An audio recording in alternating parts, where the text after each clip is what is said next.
Hello friends, so welcome to this new video. So guys, आज हम discuss करने वाले हैं चैप्टर नंबर 9 हमारी बुक का, जिसका नाम है economics of animal rearing and agriculture subsidies. मैंने आपका पिछला चैप्टर कंप्लीट करवा दिया था। आई होप आपने वो देख रखा है। अगर आपने नहीं देखा है तो आप जाके प्लेलिस्ट में देख सकते हो। आज स्टार्ट करते हैं हम अपना चैप्टर नंबर 9।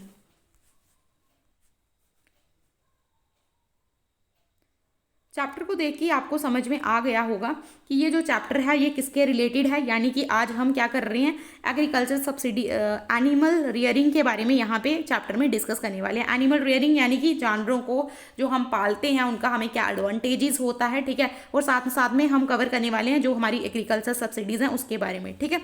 तो चलिए स्टार्ट करते हैं इसको। देखो, सबसे पहले स्टार्ट करेंगे सिग्निफिकेंस ऑफ एनिमल रियरिंग, ठीक है। जानवरों को पालने का सिग्निफिकेंस क्या है, जरा इसको समझना, ठीक है। आज तक आपको नहीं पता होगा, अगर आपको पहले से पता है तो अच्छी बात है, नहीं पता है तो ध्यान से सुनिएगा, काफ़ी इंटरेस्टिंग चैप्टर है ये, ठीक है।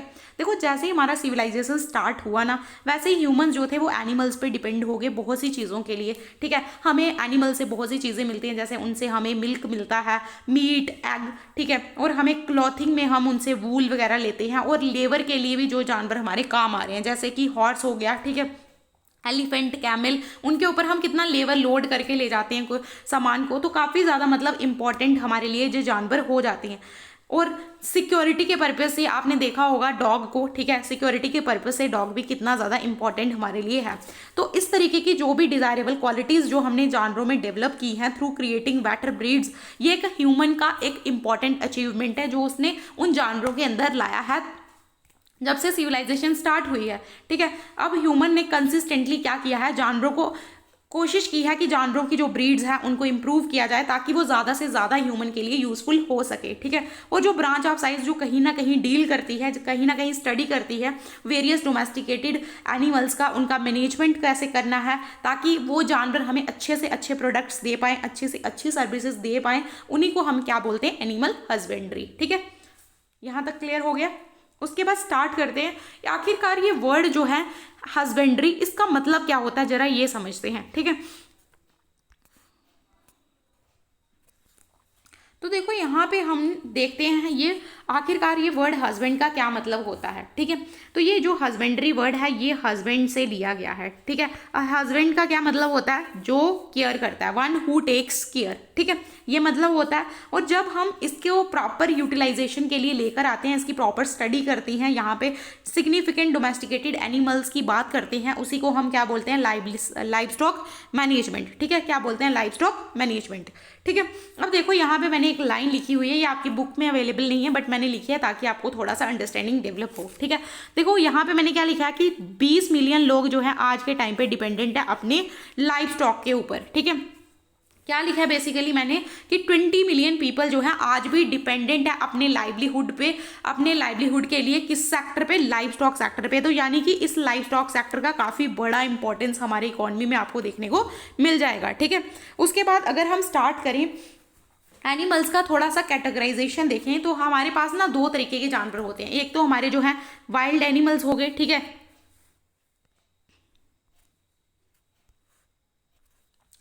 सॉरी, एक तो हमारे पास कौन से हो गए, एक तो हमारे पास हो गए वाइल्ड एनिमल्स, ठीक है।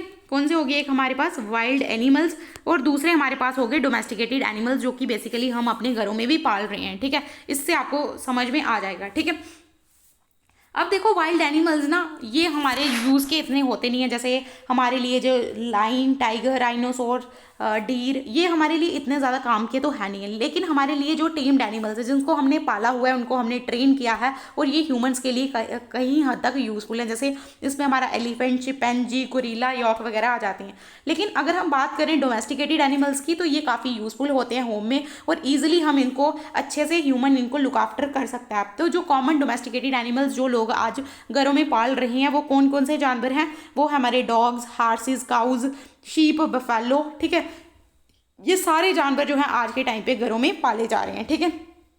अगर हम बात करें live stock and the Indian economy के बारे में तो देखो, जो हमारा लाइव स्टॉक है ये बहुत से फंक्शन परफॉर्म करता है। लाइव स्टॉक सेक्टर से हमें बहुत से इडिबल, नॉन इडिबल जो प्रोडक्ट्स है वो देखने को मिल जाते हैं। एडिबल प्रोडक्ट्स में हमें मिल्क मिलता है, मीट मिलता है, एग मिलते हैं। नॉन एडिबल में हमें वूल मिलती है, लैदर, ठीक है, बहुत से प्रोडक्ट्स मिलते हैं। और इनपुट फंक्शन भी अगर हम देखें तो इन कैटल से ना हमें बहुत कुछ देखने हैं, जैसे हम जो डंग है, जो जानवरों का यूरिन है, उसको हम यूज़ कर सकते हैं as a fertilization in the crop production, ठीक है। उनसे आपकी क्रॉप जो है वो काफ़ी अच्छी होती है, हेल्दी होती है इवन। और इससे क्या होता है, आपका जो फर्टिलाइजर्स है, ठीक है, जो आप फर्टिलाइजर छिड़क रहे हो, ठीक है, जो वो काफ़ी अनऑर्गेनिक है, तो इससे ऑर्गेनिक फार्मिंग को भी प्रमोशन मिलता है जब हम इस तरीके की चीज़ों को यूज़ करते हैं, ठीक है।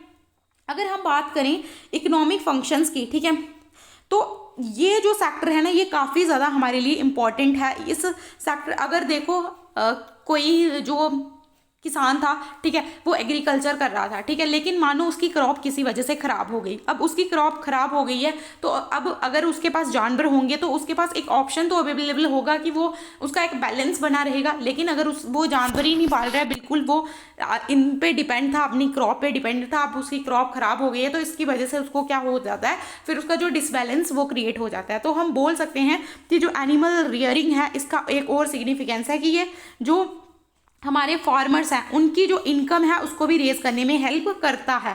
कौन सा हमारा सेक्टर है ये, एनिमल रेयरिंग का सेक्टर, तो काफ़ी इंपॉर्टेंट सेक्टर है। बट अगर आप इस सेक्टर में देखोगे ना, काफ़ी ज़्यादा हमें जो है इसमें चुनौतियाँ भी देखने को मिल जाती हैं। तो हमें काफ़ी इश्यूज हमें इस सेक्टर में फेस करने को मिल जाते हैं, ठीक है। जैसे अगर हम इशू नंबर 1 की बात करेंगे तो सबसे पहला इशू है लैक ऑफ ऑर्गेनाइज्ड मार्केट, कि हमारे जो ये जो भी एनिमल सेक्टर है, यानी कि जो भी लाइफ स्टॉक सेक्टर है, इसमें जो भी प्रोडक्ट्स मिल्क मीट जो भी आ रहे हैं, इसके लिए अच्छा मार्केट अवेलेबल नहीं है जहाँ पे हम अपने प्रोडक्ट्स को बेच पाएँ, ठीक है। अच्छा ऑर्गेनाइज्ड मार्केट हमारे पास अवेलेबल नहीं है, जिससे हमारा प्रॉफिट डिस्ट्रैक्ट हो जाता है और हम जो इन्वेस्ट कर सकते थे, अच्छी अच्छी टेक्नोलॉजीज लेकर आ सकते थे, वो हम नहीं लेकर आ पाते हैं क्योंकि हमारे जो ऑर्गेनाइज्ड मार्केट एक अवेलेबल नहीं है। और इनफॉर्मल मार्केट की वजह से जो है प्रोड्यूसर्स हमें ऑफन एक्सप्लॉइट कर लेते हैं। दूसरा पॉइंट आता है हमारे पास यहाँ पे जब देखो कैटल में बहुत सी आउटब्रेक ऑफ डिजीजेस हो रहा है। अब आपने देखा पीछे लंपी वायरस आ गया था काउज में, ठीक है, उसमें कुछ जो है काउज कितनी बीमार हुई और इसकी वजह से कितने ज़्यादा जानवरों की डेथ हो गई थी, ठीक है। तो ये जो डिजीजेस आती हैं हमें इनका पता नहीं चलता है, ठीक है। तो इन डिजीजेस की वजह से ये भी एक इशू हमें देखने को मिल जाता है लाइफ स्टॉक सेक्टर में। थर्ड इशू है लैक ऑफ टेक्नोलॉजी। देखो हमारी एक और इम्पॉर्टेंट चीज़ है कि हमारी ना लैक ऑफ टेक्नोलॉजी हमें देखने को मिलती है। हम जानवरों के मामले में इतना एक्सपर्ट नहीं है। अगर आप देखोगे यूएसए की टेक्नोलॉजी में, तो उन्होंने कहीं ना कहीं जो है अपनी जो गायें हैं, जो भी उनकी काऊ वगैरह है, उनको एक मीटर लगा के रखा है उनके ऐसे गले में, ठीक है, एक मीटर लगा के रखा है जिसके थ्रू वो ऑब्जर्व करते रहते हैं कि जानवर की जो हेल्थ है वो कैसी है, ठीक है, उसके थ्रू वो पता करते रहते हैं, ठीक है। फिर चौथा आता है कि हमारे पास इन एडुकेट वेटनरी सर्विस देखने को मिल जाती है, यानी कि हमारी जो वेटनरी सर्विस है, जो हमारे पास इतनी अच्छी प्रॉपर इंफ्रास्ट्रक्चर नहीं है जानवरों के लिए जो कि हम उनका बेटर कंडीशन देख पाएँ, ठीक है। अब मैंने आपको जैसे यूएसए का एग्जांपल दिया, उन्होंने क्या किया, मॉनिटरिंग कर ली है काउस पे। अगर काऊ को कोई भी अगर बीमार होती है तो वहाँ पे पता चल जाएगा कि हाँ काऊ बीमार होगी। लेकिन इंडिया में इस तरीके की कोई भी टेक्नोलॉजी अवेलेबल नहीं है। आपने खुद भी देखा होगा, अगर आपकी काऊ बीमार होती है आपको खुद ही नहीं पता चलता है और काफ़ी दिनों के बाद पता चलता है। जब काफ़ी दिनों के बाद आपको पता चलता है तो उस टाइम पे काफ़ी दिन निकल चुके होते हैं, वो बीमारी ज़्यादा घर कर चुकी होती है उस जानवर के अंदर, जिसकी वजह से क्या होता है, अल्टीमेटली कई बार तो एनिमल की डेथ हो जाती है और कई बार जो है उसकी कंडीशन बहुत ही ख़राब हो जाती है। तो ये सारे इश्यूज हमें लाइफ स्टॉक सेक्टर में फेस करने को मिल जाते हैं, ठीक है। और एक एक्स्ट्रा पॉइंट अगर मैं आपको ऐड करना चाहूँ तो यहाँ पे ना फंडिंग इशू भी देखने को मिल रहा है लाइफ स्टॉक सेक्टर में, क्योंकि हमारी सरकार ओनली 12% ही यहाँ पे खर्च कर रही है, ज़्यादा खर्च ही नहीं कर रही है, जबकि ये इकॉनमी में ज़्यादा कॉन्ट्रीब्यूट कर सकता है ये वाला सेक्टर, ठीक है। तो इसका पोटेंशियल बहुत ज़्यादा है। उसके साथ साथ ना इंडिया में ना ह्यूज डाइवर्सिटी है एनिमल्स की, ठीक है। एनिमल्स में इंडिया के पास ऐसे ऐसे जानवर है ना जो इतने ज़्यादा हार्श क्लाइमेट को सहन कर सकते हैं। जैसे अभी एक न्यूज़ में चल रही है काऊ, बेचूर काऊ, ठीक है, वो इंडिया के इंडिजीनियस काऊ है, ठीक है। और क्या हो रहा है, वो काऊ डिक्लाइन होती जा रही है, उसका जो है एक्सटिंक्ट हो जाएगी वो एक दिन। तो मतलब उसको वो क्यों है न्यूज़ में, छोटी सी काऊ है बट आपको पॉइंट यहाँ से क्या समझना है, आपको ये समझना है कि हम क्या कर रहे हैं, हम उन जानवरों की तरफ दौड़ रहे हैं जो क्या कर रही है, ज़्यादा से ज़्यादा मिल्क दे रही हैं। ठीक है, आज के टाइम पे हमारी भागदौड़ वहीं पे है कि कौन सी काऊ है जो ज़्यादा मिल्क दे रही है, हम उसको ले आते हैं, और जो हमारी इंडिजीनियस काऊ हैं जो हार्श क्लाइमेट को वो कर सकती हैं, हम उनकी तरफ फोकस नहीं कर रहे हैं, जो कि काफ़ी गलत बात है। अगर हम ऐसा करेंगे तो हमारी जो अपनी स्पीशीज़ है, इंडिजीनियस स्पीशीज़ है, वो ख़त्म हो जाएंगी। ठीक है, उसके साथ साथ हमने ये भी कवर कर लिया। ठीक है, तो अच्छी पुअर क्वालिटी का इंफ्रास्ट्रक्चर है। उसके साथ साथ एक और, हमारा जो इंटरनेशनल मार्केट में जो मीट प्रोडक्ट्स की डिमांड है वो बहुत ज़्यादा है, बट हमारा जो स्लाटर हाउसेज है वो इतने ज़्यादा मॉडरेट नहीं है। तो मॉडर्नाइजेशन होना स्लाटर हाउसेज की, ठीक है, और ये जो बाय प्रोडक्ट प्रॉपरली यूटिलाइज करना, ये बहुत ज़्यादा इंपॉर्टेंट हमारे लिए है। तो हम अगर इन सारे इश्यूज़ को देखें तो काफ़ी ज़्यादा इश्यूज़ इस सेक्टर में देखने को मिल जाते हैं, और हमें इन इश्यूज़ को रिड्रेस करने की ज़रूरत है। ठीक है, अब यहाँ पे एक और चीज़ आती है, वो है आपका कि यहाँ पे अगर हम देखें ना तो प्राइवेट सेक्टर का इन्वेस्टमेंट भी हमारे इस सेक्टर में बहुत ज़्यादा कम है। हार्डली हम बोल सकते हैं प्राइवेट सेक्टर का इतना इन्वेस्टमेंट ही नहीं है, तो जिसकी वजह से बहुत ज़्यादा इश्यूज़ हमें इसमें देखने को मिल जाते हैं, जैसे microbial contamination, antibiotic residues, milk में चेंजेस हो रहे हैं, मीट एनिमल फीड ये बहुत तेज़ी से हो रहे हैं और हमें पता भी नहीं चलता है। ठीक है, तो अगर हमारे पास ड्रग्स होंगे, अच्छी वैक्सीन्स होंगी, उससे ये चीज़ें हो सकती हैं, तो वो है नहीं हमारे पास। अगर हम बाहर से इंपोर्ट करवाएं तो काफ़ी कॉस्टली हमें पड़ जाती हैं। ठीक है, तो अगर हमें ज़रूरत है कि यहाँ पे भी हम कुछ अच्छा करें, और इन अल्टरेशन को चेक करने के लिए हमें एक फूड टेस्टिंग लैबोरेटरीज की ज़रूरत है, जो कि इंडिया के food safety and standards authority को ये काम सौंपा गया है। अब आपने ये food safety and standard authority के बारे में मुझे कमेंट सेक्शन में बताना है कि क्या मतलब है इसका, कौन सी बॉडी है, स्टैटूरी है, कब बनाया गया था, क्या इसका फंक्शन है, सब कुछ कमेंट सेक्शन में लिखिएगा। और इससे आपका जो एक इम्पॉर्टेंट चीज़ है, ये न्यूज़ में अक्सर रहती है, वो भी आपकी बॉडी कवर हो जाएगी, और उसके बाद इसके साथ ही आगे अटैच करके लिख लीजिएगा। ठीक है, अगर आगे चलते हैं नेक्स्ट टॉपिक पे। यहाँ पे ही हमने सेलिब्रेट किया है इस साल का जो इंटरनेशनल ईयर ऑफ मिलेट्स था 2023 को, उसको सेलिब्रेट किया। देखो मिलेट्स क्या है, मिलेट्स ऐसी क्रॉप हैं जिनको आपको ज़्यादा क्लाइमेट जिनको ज़्यादा जो है बारिश की ज़रूरत नहीं है, ये जैसी मर्जी जो है एरिया में है, एक क्लाइमेट रेजिलेंट स्टेपल फूड होता है, ये किसी भी एरिया में ग्रो हो सकता है, और ये किसी भी एरिया में ग्रो हो सकता है। और इसमें कम से कम हमने क्या किया, इस बार 68% का एरिया इसके कल्टीवेशन के अंदर लाया, और 44% की फूड रिक्वायरमेंट पूरी की है। तो हमारे कुछ इंटरनेशनल मिलेट्स हैं, जैसे कौन कौन से मिलेट्स ग्रो हो सकते हैं, ज्वार, बाजरा, सोरगम, पूल मिनाइट्स, स्मॉल मिलेट्स, ये ग्रो हो सकते हैं। ठीक है, तो इसको भी थोड़ा सा आप ध्यान में रख लीजिएगा। वैसे चलते हैं हम अपने नेक्स्ट टॉपिक की तरफ, जिसका नाम है एग्रीकल्चर सब्सिडीज़। देखो एग्रीकल्चरल सब्सिडीज़ में आपको सबसे पहले मैंने सब्सिडीज़ का मीनिंग तो बताया ही है कि सब्सिडीज़ क्या होती हैं। सब्सिडीज़ एक तरीके का बेनिफिट होता है जो गवर्नमेंट देती है, किसी भी इंडिविजुअल इंस्टीट्यूशंस को दिया जाता है। ठीक है, अब एग्रीकल्चर सब्सिडी, एग्रीकल्चर वर्ड जुड़ गया है तो इसका क्या मतलब बन जाएगा एग्रीकल्चर सब्सिडीज़ का। ठीक है, सो एग्रीकल्चर वर्ड यहाँ पे जुड़ चुका है, तो इसका मतलब जो सब्सिडीज़ आपको गवर्नमेंट प्रोवाइड करेगी एग्रीकल्चर वाले सेक्टर में, ये इसका मतलब हो गया सिंपल सा।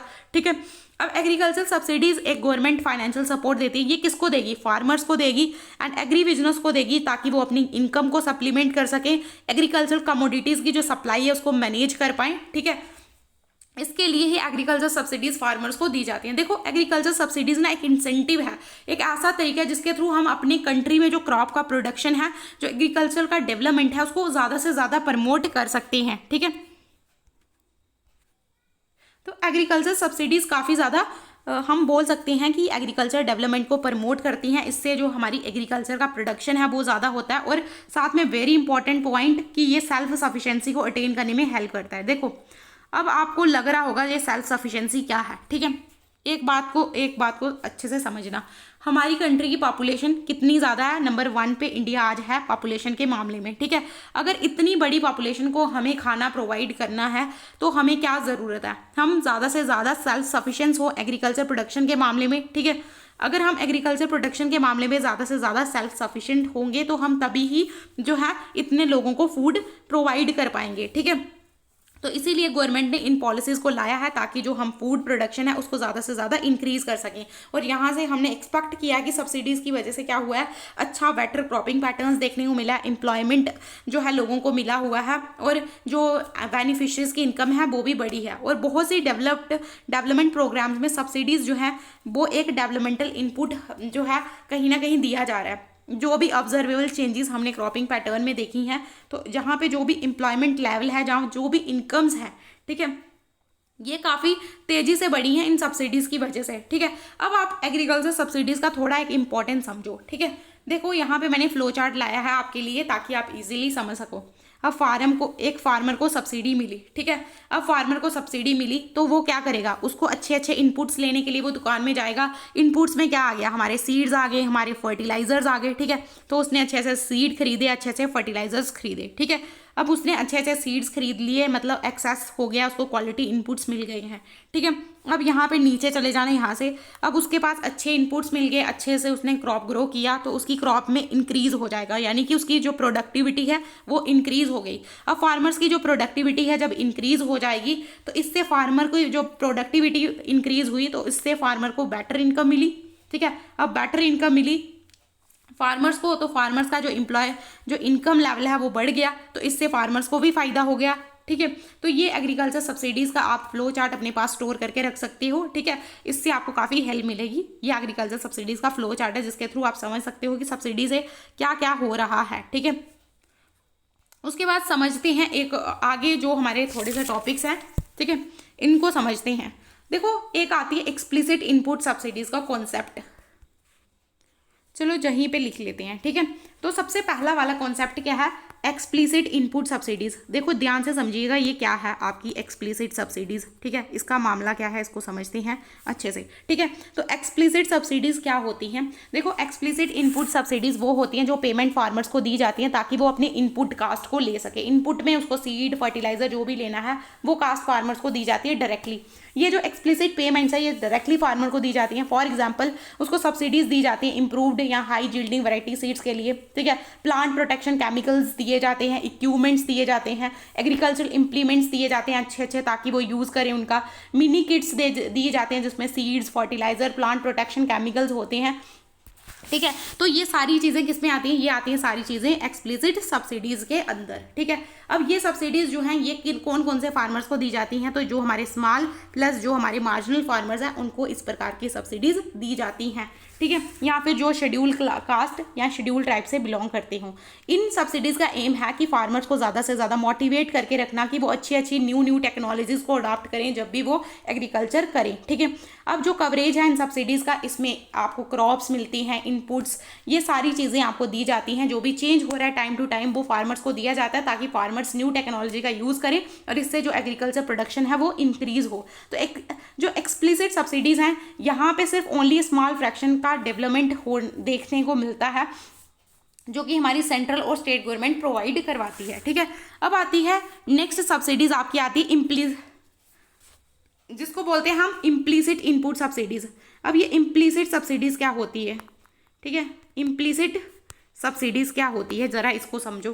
ठीक है, अब देखो जब हम जो थे एक्सप्लिसिट इनपुट सब्सिडीज़ जब दी उस टाइम पे क्या था, उस टाइम पे फार्मर को पता है गवर्नमेंट मुझे ये प्रोवाइड करवा रही है, लेकिन सपोज करो एक फार्मर था वो गया दुकान पे, ठीक है, वो शॉप पे गया, ठीक है, ये मान लो फार्मर था, ठीक है, एक मिनट, हाँ चलो ठीक है, तो ये फार्मर था आपका, ये गया शॉप पे और इसने देखा यहाँ पे इसने सीड लिए, इसने देखा सीड के प्राइस काफ़ी कम है, मतलब इतने कम भी नहीं होने चाहिए थे, तो इसका मतलब क्या है, इसने उन सीड्स को खरीदा, ठीक है, इसने खरीदा बट यहाँ पे इसको प्राइस बहुत कम दिखा। तो प्राइस क्यों कम दिखा, क्योंकि गवर्नमेंट ने पहले से ही कम करके रखा है फार्मर्स के लिए प्राइस ताकि फार्मर को ज़्यादा लोड ना हो। तो इसका मतलब यहाँ पे जो सब्सिडीज़ दी रही थी गवर्नमेंट ने फार्मर को बताया नहीं था, बट जो जहाँ पे इस फार्मर को सब्सिडी मिली, उस जो फार्मर को यहाँ पे सब्सिडी मिली वो कौन सी सब्सिडी थी, वो आपकी सब्सिडी थी इनपुट, वो आपकी जो सब्सिडी थी वो थी implicit input subsidy. I hope आपको समझ में आ गया। अब चलते हैं नेक्स्ट टॉपिक की तरफ। फिर आता है आपकी आउटपुट सब्सिडीज़। ठीक है, आउटपुट सब्सिडीज़ कौन सी होती हैं समझते हैं इसको भी। ठीक है, अब देखो कहीं पे क्या होता है,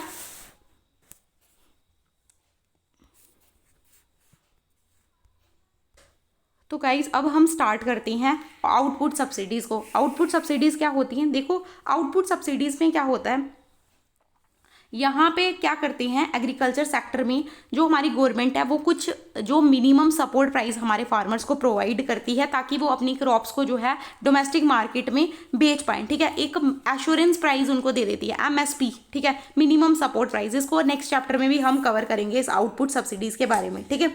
तो ये हम नेक्स्ट चैप्टर में भी देख लेंगे। अब हम समझते हैं ये फूड सब्सिडीज़ क्या होती है, ठीक है। तो देखो एक क्रिटिकल सब्सिडी जो है ये लिंक है हमारे एग्रीकल्चर सेक्टर के साथ, उसको हम बोलते हैं फूड सब्सिडी। तो फूड सब्सिडी क्या है?